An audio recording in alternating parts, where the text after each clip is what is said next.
Welcome. This brief video is to recap some of the functions that we've seen in Excel, and these functions should transport nicely into Google Sheets if that's what you're using instead. So you'll notice here in cells A1 through C6, I have a set of data that I've already entered, and I've summarized that data in a stem and leaf plot just so we can get a quick sense of the distribution of the data. And what I want to do now is get a couple summary statistics. So the first thing we want to do is get how many data there are. Of course, we can see that there's 3 columns and 6 rows, so this is 18 values. But of course, we have the count function that we can use. If I tell it to look in cell A1 through C6, that will give me the total count of data. I'll use the formula text function here to keep track of the functions that I've actually entered. Again, we can enter the specific region, A1:C6, or if we note that there's nothing below in any of the rows below our data, we can actually use the column notation.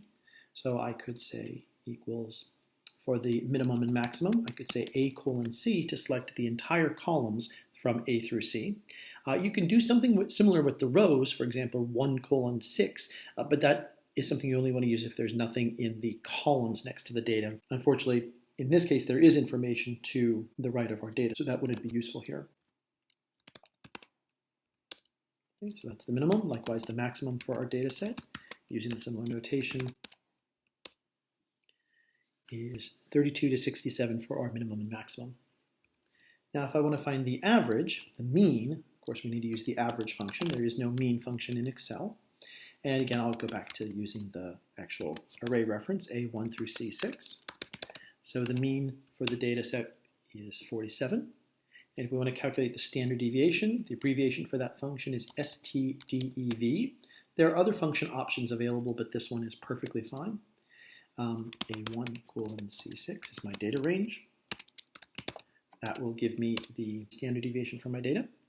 And next I can calculate, if it proves useful, I can get the variance, which is just the square of the standard deviation. In this case, I'll use the same function. I'll use STDEV A:/C to get the standard deviation. Okay, that's the same value, but if I square this, if I enter a (2 for this, in other words, I get that value squared, that's 90, and that's the variance. Now, fortunately, there's a shortcut formula for that.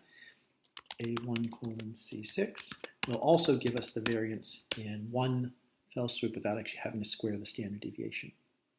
So again, this was just meant as a really quick summary of some of the Excel functions we've seen to date. I hope this proves useful. Thanks so much.